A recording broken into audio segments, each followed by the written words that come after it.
Welcome into the Autzen Audibles Podcast. Matt Prehm, Erik Skopil, Jared Mack on the show this Monday morning, afternoon, evening, maybe even the Tuesday when you listen to the pod. Fall camp full swing. Want to make sure that if you are not a subscriber to duckterritory.com, you've got basically a day, maybe a little less, depending on when you listen to this, of getting 50% off an annual membership to duckterritory.com. Highly encourage you to do that. That's the easiest way to support all three of us to continue doing these shows. Getting ready for almost a daily basis once the season starts. And I think we provide the best coverage out there. I'm biased, but I think that's true. This is the best way to support us, and you can save money doing it. So get that out of the way. Make sure to check it out on duckterritory.com. But today's show, guys, mailbag. Football is in full swing, and I think with that, it rings what's happening on the field and also what's happening on the recruiting trail with it. When was the last time we did a mailbag? It's been a minute. It has. I could go look that up real quick. We want to give that to me. This might be our first. This is definitely our first of August. I don't know if we did very many at all in July either, to be honest. So good to be back. Happy to be answering some questions. I'm sure some of you have been anxiously waiting to get your questions answered on our show. Matt, do you have one of the most? Oh man, I have to select the load more button. Oh, so it has been. It has been a while. Did we not do it? Is it June? June 21st is the last mailbag that we did. Wow. If we really want to pull back the onion here a little bit, the month of July is basically our month to get vacations in. The second half of June is the last month that, when we get our vacations in. And I think all three of us were gone for extended periods of time during that stretch. So that explains why the mailbag was gone for a little bit. Yeah. Well, welcome back. Mailbag is back. And I think this is going to be another regular staple. I think we're planning through fall camp and certainly through the season of making it probably Mondays. Maybe we'll move it around, but definitely more mailbags coming up. So, all right. First question from @DrewGoalie. Assuming Bo Nix wins the starting job, should we expect any of the backups to transfer? # Autzen Audibles. I just thought we'd start with some quarterback talk in general, but let's start by answering Drew's question.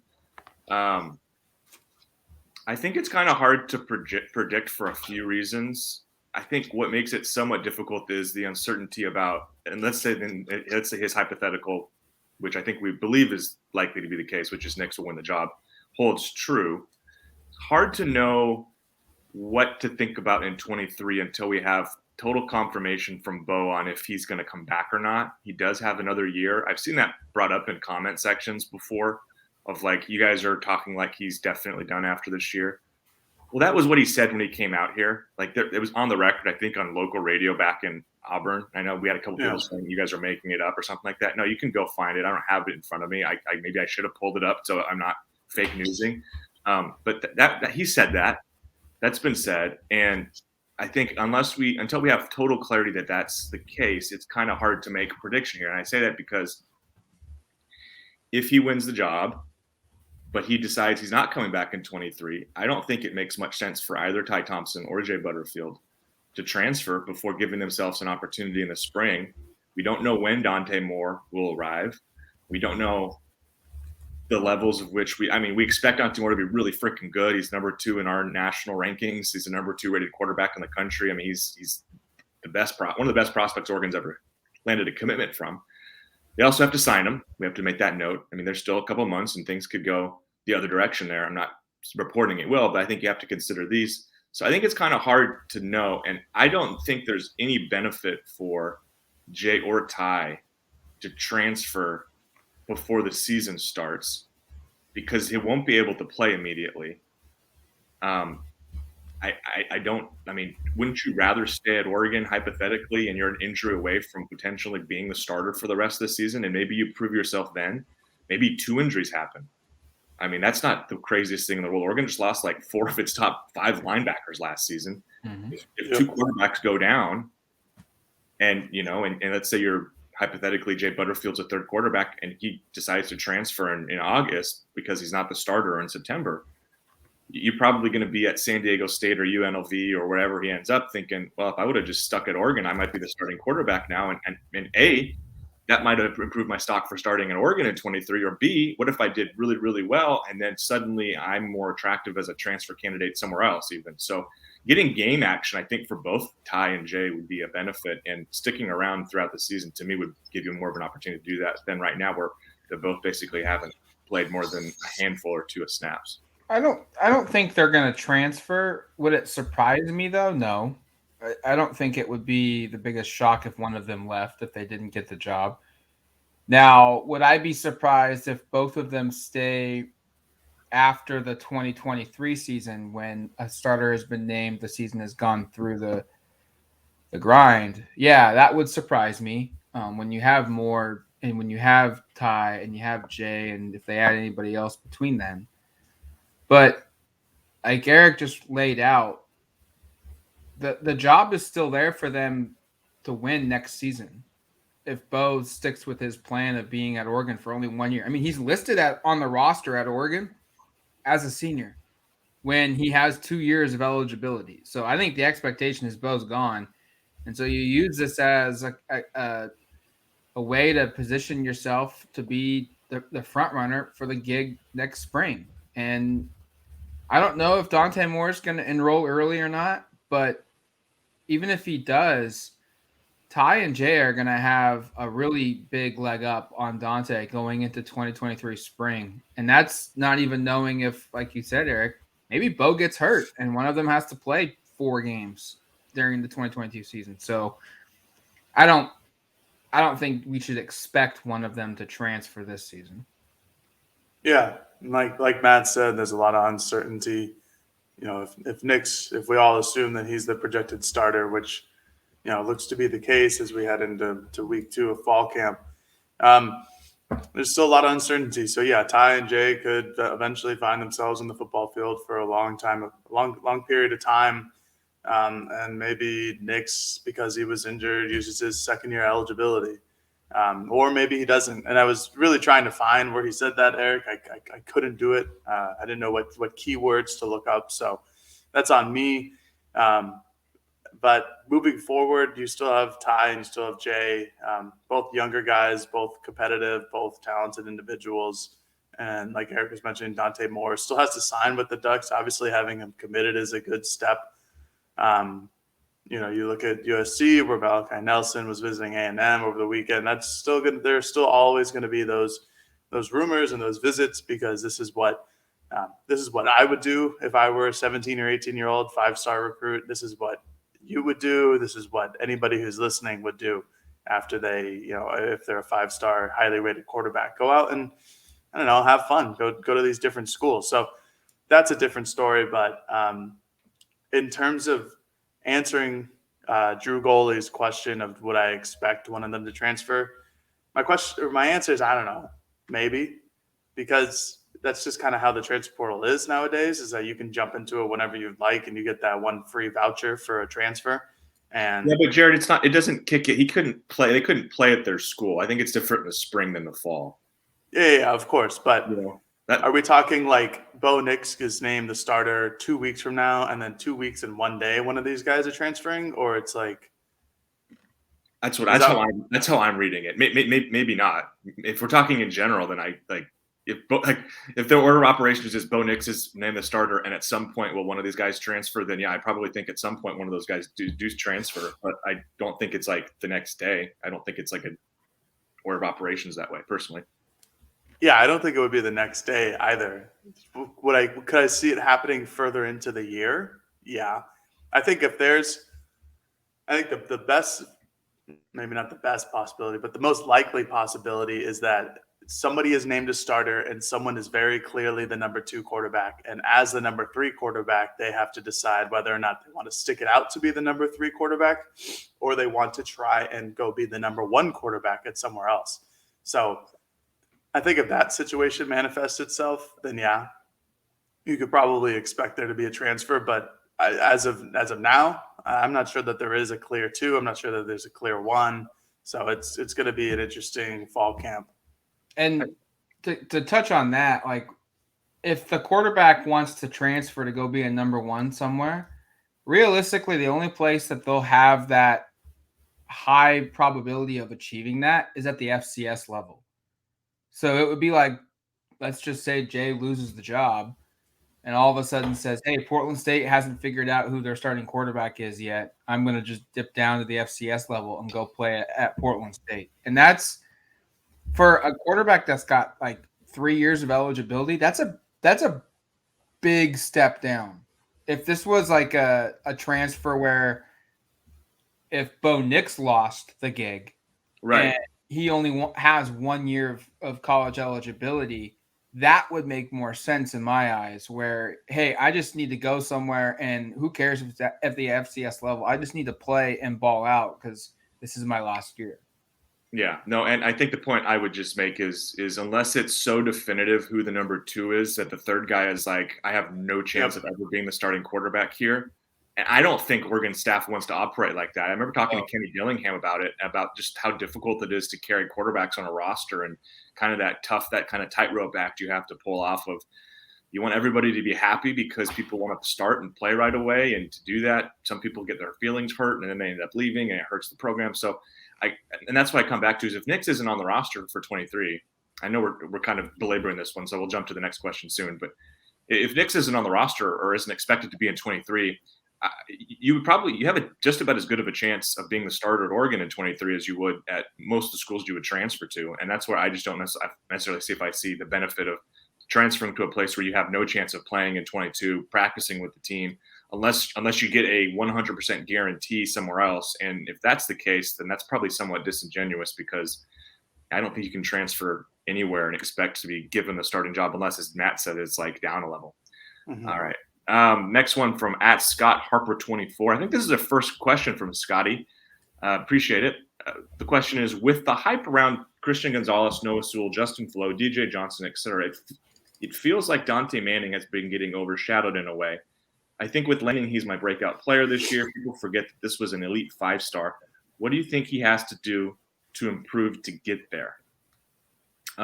First, he has to play a big role. I mean, I think that's why we're not talking about him in the same terms as we are with some of the other guys. And I know it's probably unfair because Justin Flo has actually played less. DJ Johnson has had an inconsistent role, but like Noah Sewell and Christian Gonzalez are both all-conference caliber players last year. Gonzalez is at a different school. Sewell's obviously at Oregon. That's why they're receiving so much, hype. And I think Brendan Dorless needs to be in this conversation of top players we're talking about on defense, because I think in terms of on-field production, he's had more than most of these guys.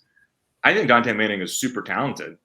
And like I saw somebody on the message board saying today that they thought maybe there'd be one of the true freshmen could jump Dante in the starting lineup. I think that's pretty absurd based upon what we've seen. I mean, I think Manning was in a situation last year where he and Triquez really were pushing DJ James to win that job. DJ had the off the field thing. Both of them had an opportunity to prove themselves, and DJ came back and to his credit had an awesome back end of that year. I thought he played really, really well. Mikhail Wright was a starter no matter what. He'd been he came in and was really productive right away, ended up starting for several years before going pro. There wasn't a lot of opportunity. This is Dante Manning's opportunity, right? This is his chance. And I expect him to start. And I don't know. I still think he's going to be the second best corner on the team because I like Gonzalez better. But I don't think he's going to be terrible. And I don't know if he'll be my breakout player on defense. So there's a couple other guys I like more we've talked about in the past. But I think he's certainly a name to be aware of. And I hope he doesn't get overlooked because I do think he'll be a starter all year. I think he starts for Oregon. I think he is relatively good for Oregon. He played in quite a few games last season as a second-year freshman. He played in 13 of their 14. He had one start, which was the Alamo Bowl, when a couple guys did not play in that game. And he was overall okay in 2021. 21 total tackles. He made 14 solo. He had one tackle for loss. He had 258 snaps on defense. So, that's about 20 or so, a little under 20 snaps per game. on the defensive side of the football. He had almost 400 total snaps, which means a lot of that came on special teams. So he played quite a bit overall, but some limited. I think there's just going to be some growth with him. Like there might be a game where he's really good and doesn't get burned. And then there might be a game where he's going to get picked on because Gonzalez is the proven commodity. And when you have this type of a situation, we saw it play out years ago with Thomas Graham and Diamante Lenore. When one guy's proven, one guy really isn't, the unproven guy is going to get picked on until he shows that he's equal level. And I think that's what we're going to see a lot of this season early on is teams maybe shying away from throwing at Christian Gonzalez, instead going at who Dontae Manning is lined up on. Scotty H, welcome to the Dante Manning hype train. I've been driving this thing since spring camp. In terms of answering the question and just what do I want to see him improve here, he needs to get healthy first and foremost. Yeah. He's had a lot of injury history in his career at Oregon, especially in the 2020 season, the COVID shortened one. If you've been listening to these podcasts, you know my take on the 2020 season. I threw it out the window. So last season, like Matt just went through, he played in most of the games, started the Alamo Bowl because DJ James and Micah Wright weren't. Like you mentioned in the question, Scotty, this is a former 5-star guy, an elite athlete. Certainly has all the physical tools and those type of intangibles, but needs to, like I said on the last podcast with cornerbacks, you got to work on your skill set. You got to work on your technique. You got to work on your footwork. Man coverage is extremely difficult. This is why cornerbacks are highly paid in the NFL and a hot commodity. This is why they go, in the top 10 overall in the NFL draft. Manning he has all the physical traits. He needs to improve on his technique. He needs to get healthy. He needs to perform better in man coverage. I don't think the defense last year really showed how a cornerback could perform in man coverage with how soft of zones they usually played and how little actual man coverage they played. I don't know how much different it'll be this year. I don't think we've really dived into the amount of man coverage that the Oregon will be running in 2022 compared to zone or whatever that case may be. But I do expect it to be more of a physical defense. And with Manning's long arms and his athleticism, I think that's going to really help him if he's physical at the line because he can catch up to nearly anybody unless it's an absolute elite speedster. So those are the couple things that I want to see him improve on. I was very high on him in spring camp. I think he and Christian Gonzalez are going to be the starters, just like Erik and Matt. I think Gonzalez is probably the better corner right now. I just think that Manning's upside is a little higher.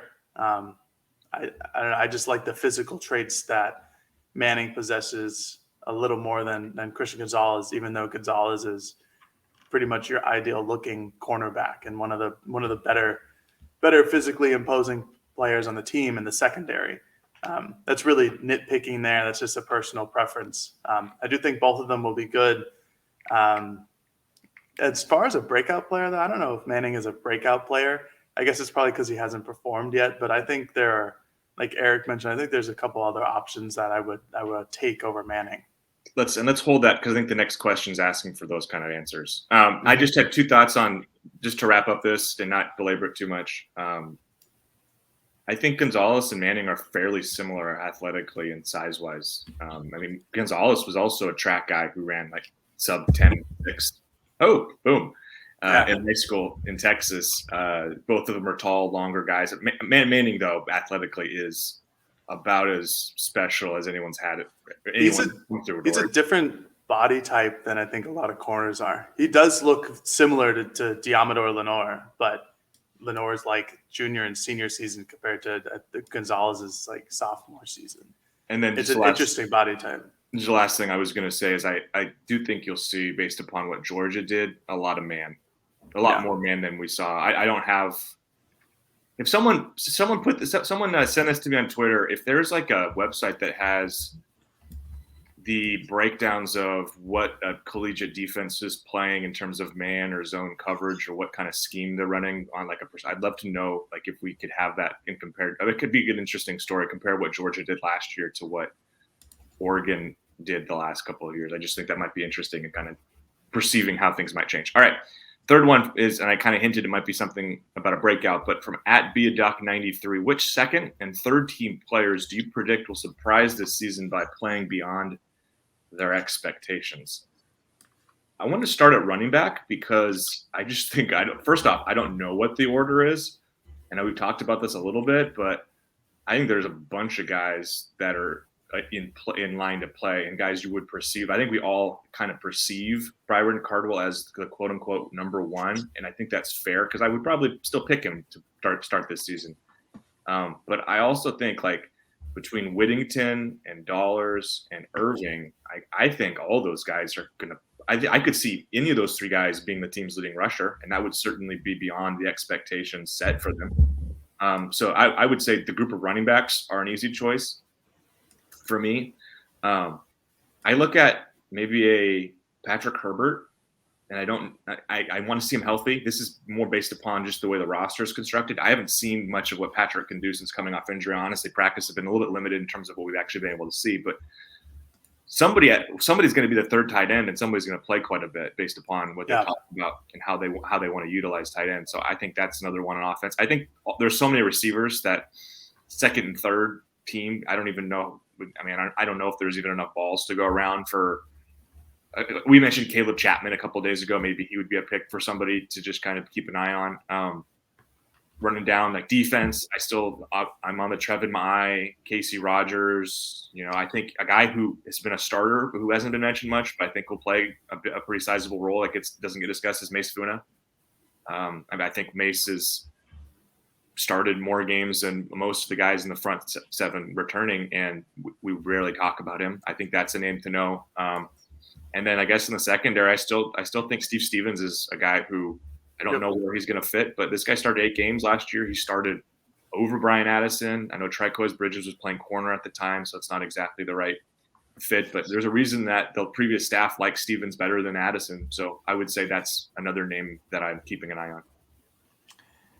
I think for whatever reason, can I claim Keon Ware-Hudson? Because I know he started games, but when we talk about the defensive line, I feel like he's the 5th, 6th guy we talk about. I mean, Dorless is obviously number 1.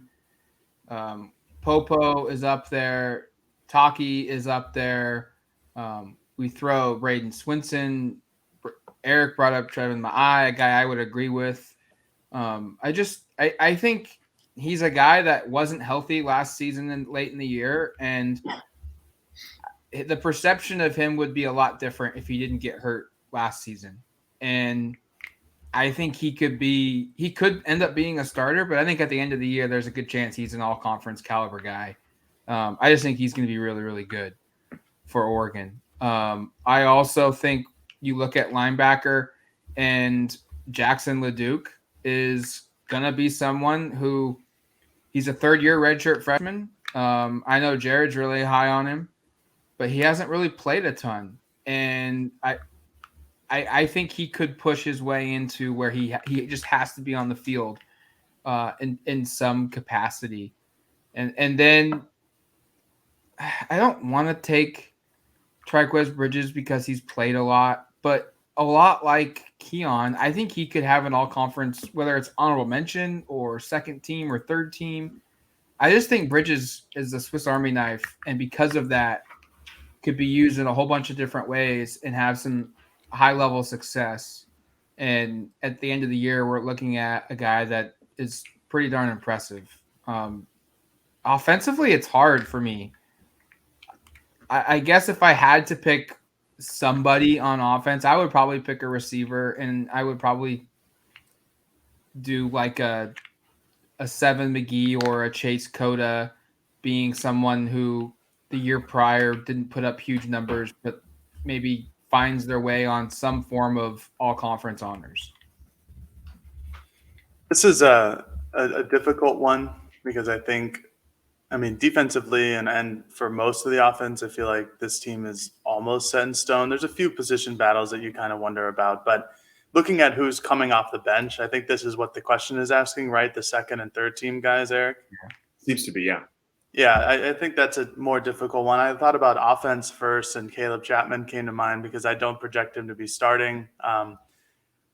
But like you said, Eric, I don't know if there's enough balls to go around for him to really be like somebody who plays beyond their expectations. Granted, the expectations for Chapman, although he's really talented and I like what he could do, and so does Dan Lanning, as he mentioned in his last press conference, I think the expectations there are pretty low. He's a low risk, high reward guy, like I mentioned before. So I think it'll only take a certain amount of instances for him to exceed his expectations. Running back, again, anybody you want to pick on the running back list will probably exceed expectations. It just kind of depends on who's a starter, and that's something that we won't find out for a good bit.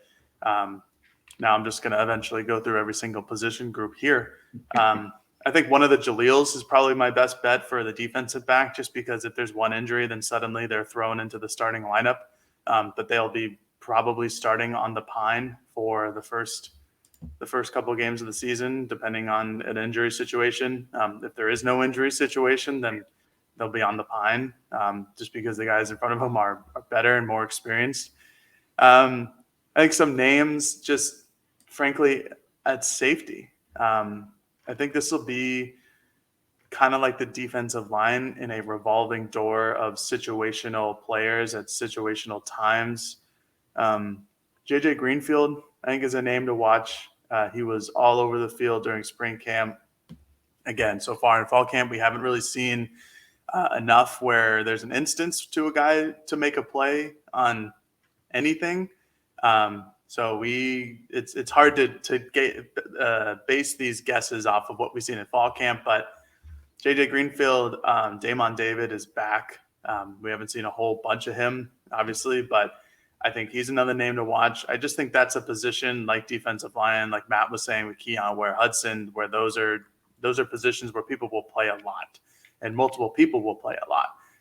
I think otherwise it's kind of tough to predict who's going to be a third team breakout, because none of us were going to predict Jeff Bossa was going to be a breakout player last season, because he was a safety, but then because of all the injuries, he becomes this first team guy.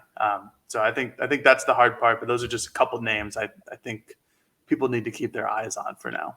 I think the discussion of what defines a breakout star or breakout player also needs to be defined, because I think the diehard Duck fan knows everything and all of Seven McGee, but I guarantee you there's 10 times as many people out there that don't really realize how good he is, what his special talents could be, and his impact on this team might be this season.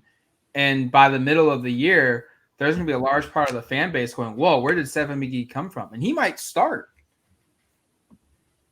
Yeah, I think he'll start, which is why I have him starting. I didn't know what to do at receiver. It was hard because second and third. That's the other thing that's hard about just the second and third team part is there's a lot of assumptions being made of who's starting. So I think Seven will start. So if I think Seven is starting, I think Hudson's coming off the bench, then I would maybe say Chris Hudson, right? And if I think Dante Thornton is starting, then I say maybe Chase Cota. But one of the inverse could be true on a bunch of these things, and that's where you get into it's hard. So that's probably an answer that would be a question. Sorry, that would be easier to answer once we have a depth chart, an official depth chart from Oregon in several weeks, where we can go, hey, this is who they're saying their number ones are. Here are the second and third team guys. Now let's make some predictions, because I agree with Matt in terms of it's hard to know exactly what the parameters for who qualifies if we're going off of who we expect to start. I think Seven McGee is someone we expect probably starts, or I've had him in my projections that way. But a lot of the fans know Chris Hudson way better than they know Seven McGee. Yeah. Right now. Yeah. I think people are very aware of Seven McGee, especially after his spring game performance. I don't think so. He's. I don't know.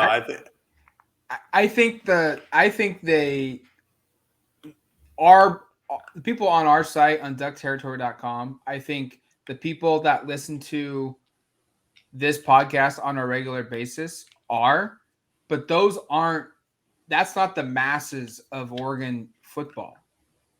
I mean, you go and collect 25 people that aren't season ticket holders that watch the games on TV, maybe only catch the second half, or they, they go to one game a year. And while they're huge Duck fans, they don't read the preseason magazines. They don't listen to our preseason previews here on this podcast. They're not living and breathing Oregon football. They don't know who Seven McGee is yet. They just don't. But they know who Chris Hudson is. They don't know either of them. That's why I said the idea that what is a breakout star is tough to define, because a lot of my friends are casual Duck fans. They watch the end of the game, but you ask them right now who Seven McGee is, I bet you only a handful of them could tell you who he is. Now, some of them may say, wasn't there like some running back from that moved to receiver, but they don't know who he actually, like what his name is. So that's why I think like we could even include some of these guys that we think are starters, because, and hopefully if you're unfamiliar, you're getting informed with this discussion. But I just think there's a huge number of people out there that don't know even who some of these starters are right now. This is a good opportunity to say, go subscribe to duckterritor.com so we can inform you better. Come listen to our podcast so we can inform you better. And Matt's not wrong in terms of like, I have a lot of friends who are not season ticket holders, but go to games or wear Oregon stuff. No, a decent amount about the team, but it's funny because I'll be talking, because we're obviously all really consumed by this, and the people on the message board are all consumed by this. And I interact with people on the message board all the time or on social media who are very much consumed by this. But I do have a lot of my closest friends who are really big Oregon fans, they'll say. But if I'm to ask, like, I'll mention guys and they'll be like, oh, who's that? And I'll be like, yeah, no, it's this guy. And I'll send them our 247 player profile. And I go, oh, cool. He's a receiver from Baltimore. That's interesting. Oh, that's Dante Thornton. Oh, cool. And then maybe by the end of the season, or after they've played quite a bit, they know who they are. But a lot of these guys it's a casual fan. But I don't know. The exercise was second and third team players, and that's what's hard, is because I don't know exactly how we're calibrating that. All right, let's take a quick break. When we come back, we'll dive into the last two, which goes to the recruiting trail for Oregon football. All right, welcome back to the Autzen Audibles Podcast. Matt Prehm, Erik Skopil, Jared Mack. 3 in, 2 more to go here on the podcast. And next one from @DriverJeff88. I think another first-time question asker, so welcome, Jeff. With number of top-tier recruits dwindling rapidly, should we be concerned about not having any commits or perceived interest from offered recruits at the tight end, linebacker, and offensive line positions? I think I'm concerned about tight end. I mean, I've made that one clear before. I wrote a story probably sometime in July just about, like, it's not only that there's no commitment, it's that they didn't have one in 22, and that there's not really like a clear guy even this year that you look at and say like, oh, he's the top target. He's going to visit, and Oregon will have a good chance with him. Like we came away from the Saturday Night Live event being like, is CJ Jacobson, a guy who's from Idaho, who has, I think, a decent offer list, but Oregon hasn't offered, being like, maybe that's who they're going to end up with. I mean, I think that position's pretty dire. Offensive line, it looked really good after June visits. Like, it had so many top tier guys visit, and they basically struck out on all of them. Bryce Bolton, I think, is a name to know there, who Oregon is in good shape with. He camped at SNL. He's an under the radar up and comer. But outside of him, and Matt can probably run down some of those. I'm just going through the names that I know. I don't know if there's another name that I think Oregon's is leading for. Linebacker, there's probably going to be good news by the end of this week. Jerry Mixon announces his commitment to his school of choice on Friday, and Oregon is now the favorite. He's a mid 3-star prospect who's I believe also up here for SNL. But I can't think of too many other linebackers. Now, linebacker and offensive line, I feel probably a little differently than tight end. I do think you need bodies at offensive line, but I also feel like if you look at the roster and what's there in 23 and beyond, there's enough to feel like you don't have to strike gold in this 23 class to be okay. And more than likely, a 23 signee isn't going to be a huge contributor. Just like, Josh Connerly is the best lineman in the country for 22, and none of us are predicting he'll start in 22. But there's enough guys there. And then the linebacker, I feel kind of similar. Even if you did lose Noah Sewell and Justin Flo, like, We've talked about Jackson LeDuc, Jeffrey Bossa, Keith Brown, Devin Jackson, Harrison Taggart. Amongst that group, you've got guys, but I do think tight end, like I get a little bit concerned there. I know you obviously have at least one more year, probably multiple with Ferguson and Mataval, so maybe I'm a little being too harsh here. But, I mean, Herbert hasn't been able to stay healthy. McCormick has already said this is his last year more than likely. And Terrell Tillman's a converted outside linebacker, and you didn't sign anyone in 22, and you don't look like you have really any top prospects for 23. I know 24, the state of Oregon has like 2 of the top 5 in the country at tight end, but tight end of the 3 is the one I'm probably most worried about. I think at tight end, we'll know our comfort level about that position group mid-October. And I say that because that'll give us a good sense of just how often does Oregon play the tight end position and how often do they go double tight end? Because when the staff got hired, I think we all were out here saying like, man, the passing game might be a little interesting because they might have to go double tight end because they don't have a lot of receivers. There's not a lot of depth here. Mm-hmm. And through the portal and through traditional recruiting, they've reloaded it. And I just am curious to see how prominent the tight end position is in a Kenny Dillingham offense. Obviously, the previous staff, they recruited where they played sometimes 3 tight ends in certain situations. I don't think we'll see that. I don't think we'll see nearly as many two tight end sets as we did previously. So I think that could factor in. And then the transfer portal, I think that's where the tight end is going to come from in this class. The transfer portal has kind of changed the way you can recruit. It might look dire right now, but maybe before next season they go and add like a grad transfer to just do a stopgap. Because like you said, Eric, they have got 2 really established guys. Patrick Herbert would be the 3rd, but he's not been healthy. And so maybe you find a transfer who's only going to be here 1 year, and he's kind of that safety net for Patrick Herbert not being healthy or unavailable. And if he is, you're set. I'm with you. Offensive line and linebacker aren't really big concerns to me yet.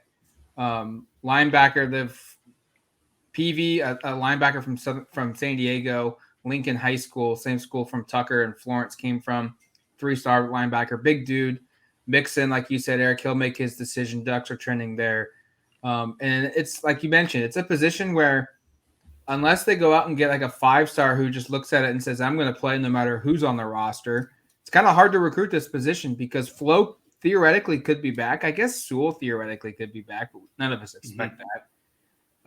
Bossa is, if he goes into the next season as your number 1 linebacker, I think all 3 of us would say we're comfortable with that idea. Maybe there's some concern there, but he's shown enough in my eyes, at least, to say that he's capable of being your number 1 linebacker, and it's just who's behind him. And they've got options. So it's hard for that position, I think, to go find a mid-tier 4-star player who's going to show up and, feel confident he's going to play right away just because of the depth they've recruited at.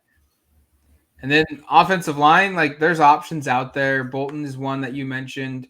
I would also look at guard. There's a couple names there. Alani Noah is a 3-star from Sacramento, California. And then Iapani Lalu. He is the younger brother of a current offensive lineman at Oregon. He's a 4-star from Hawaii. Oregon's going to get an official, and they're kind of – I think they're in the driver's seat if they want to be. And from there, it's just, can you shoot for the stars and can you maybe make up some ground and for like a 5-star Samson Okanola, who's not trending Oregon's way at all. But, I mean, maybe you can get him out for an official visit in the fall and things can drastically change for you. Yeah, not a whole lot left to be said here. I think Matt and Eric have done a really good job of deciphering this. Offensive line, I think this season is about accumulating mass in terms of just bringing in guys. I don't think they're going to need, like Eric mentioned, I don't think they're going to need like some 5-star, high 4-star dude. Who they have as backups this season and projected starters for next year are pretty good. I feel confident in that. They still have Kawika Rogers and Dave Iuli, along with Josh Carnley on that 2022 offensive line class. So I think that's a good start. Tight ends is where it gets sticky, but I think Matt brings up a really good point of transfer portals. There's an option there. And I'm not really sure what type of tight end you need as a backup to Maliki Mataval and Terrence Ferguson, because those two guys they're not polar opposites of what they do, but Terrence Ferguson is much more of a receiving tight end, and Maliki Mataval is somebody who can do both and receive and block. And I think that's a good mixture to have. I think you obviously need more depth there in the coming years with Cam McCormick and Patrick Herbert and Terrell Tillman being a converted outside linebacker. But I think that's a transfer portal addition. And then you push all your chips in for the class of 2024, like Erik mentioned, and then AJ Pugliano and people like that. Linebackers, like Matt just went through, I think there's a lot of depth there, a lot of talent, and that it's going to be hard it's going to be, there's just not going to be immediate playing time, which I think a lot of guys would prefer if you're a recruit. You look at somebody like Flo and Sewell, where there wasn't like a significantly great linebacker other than ISM, Isaac Slade Matuatia. Haven't said that name in a while on the roster. Yeah. And so those guys came in and they're like, yeah, if like Sewell did, and like Flo didn't get healthy, or Flo didn't get hurt and was healthy, I figured he would get on the field as well during the pandemic shortened season of 2020. I think that's a situation that a lot of recruits look for. However, you could, if you're Oregon, you could, provide some sway saying that they don't expect Flo or Sewell back next season. Yeah, Boss is the number one, but who's the number two? Is it LeDuc? Is it Brown? Is it Devin Jackson? Like if you come here, you can put yourself into that race to be the number two. And so I think that's an option for them. Honestly, I'm not worried about how this staff is going to recruit the defensive side of the ball. I'm not. Even, I think they'll get their fair share of really highly rated kids, but even the lower rated guys that they have in the class of 2023 now, I've been impressed. They all seem to be dudes. They all have certain skill sets that you want to bring to the team, which is that idea that Lanning, it's like, well, we have these guys who do some things really well already, and that's what we want them to do, and have them not do something that they're bad at. It's kind of like in baseball when there's a platoon where some guy only hits lefties and some guy only hits righties. Every recruit that the Lanning and company seems to be bringing in already has a plus skill set in one thing, and that's something that they get to work on, and then they get to work on what they can't do. So I feel pretty confident in these positions in terms of them getting filled in the long run. I have one thought, and then we'll finish it up with the last question. I will just say I would be a little disappointed if it takes Drew Maringer 2 full cycles before he can land a verbal commitment and sign a player at tight end. Yeah, and I know his recruiting chops are like, I think he was like the number 1 ranked recruiter in the Big 12 at Texas one year. Like he's he's been a successful guy. I don't want to try to like drag him, but like it would be a little it would just be. I know last year was a weird year. He came in late, but it would be just a little bit disappointing if he goes over 2 consecutive cycles. All right, last one from @GOsterman01. Does Jurian Dickey stick with the Ducks and sign? And this has been a somewhat hot topic on our message board for a while. In fact, honestly, since conference realignment started, it seems like anytime any recruit that Oregon has is considered good, like does anything, it's like, oh, they're going to leave and go somewhere else. So, and I understand with Dickey, he did apparently for like a summer trip with some family, went to Miami. And I know that was kind of the impetus, if you will, for this conversation. I don't know, Matt, are you concerned? Should we be concerned? I think he's publicly come out and said, don't be concerned, but it's recruiting. He's really been elevated on the, I mean, I think it's funny because I remember when Jurian Dickey committed to Oregon, SC fans on the site being like, who is this guy? Oregon's taking some lesser recruit. We never even heard of this guy. And now he's a 5-star. Everybody wants him. USC's offered. They're trying to get involved. When a recruit gets elevated like this, it's only natural schools will come calling. We've seen like Georgia and A&M and Miami and now USC and all these schools kind of jockeying there. But what's your concern level with this? I think I'm lukewarm concerned. Like, he says the right things. He's not interested in Miami, but the fact that he went to Miami, the fact that,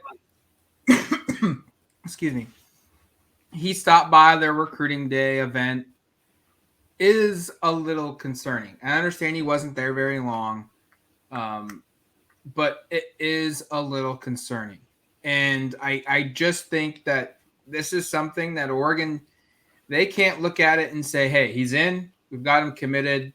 You know, we'll do minimal contact and we'll expect him to sign in December. I don't think if that happens, which I don't think it will, I don't think he signs with Oregon. They still have to treat him as if he's an uncommitted prospect and give him the love, keep in constant contact, make visits when they can, and be at his school, be at his games when they can, get him up to campus for visits. That's going to be important. But ultimately, I still think he signs with Oregon. I think just a little bit of me is concerned that, that last weekend before this, recruiting dead period, he was in Miami. And I understand it was a family trip, but he was in Miami and he wasn't in Eugene for Saturday Night Live. He's been to Oregon a ton of times, so you can't fault him for that. But that just felt different to me. So if I'm a Duck fan, I'm lukewarm concerned, where it needs to be in the back of your mind because it could happen, but I'm not anticipating it right now. I thought Dickey went down there with his 7-on-7 team. No, I thought it was his family trip. I've seen multiple things then that it was a trip that they took to Miami, but it was also with their 7-on-7 team that he went to the University of Miami. Gotcha. So that could be it. I mean, that could be why he was there. Yeah, I don't know as much as Matt does on this topic in terms of intel and stuff, but just me, I don't think this is a worrisome thing. I would actually have been more worried if Jurrion Dickey enrolled at Mater Dei than anything else, because that seems to have been a rumor that he shut down publicly. That's what I would have been worried about more. I think this is a kid, Northern California kid.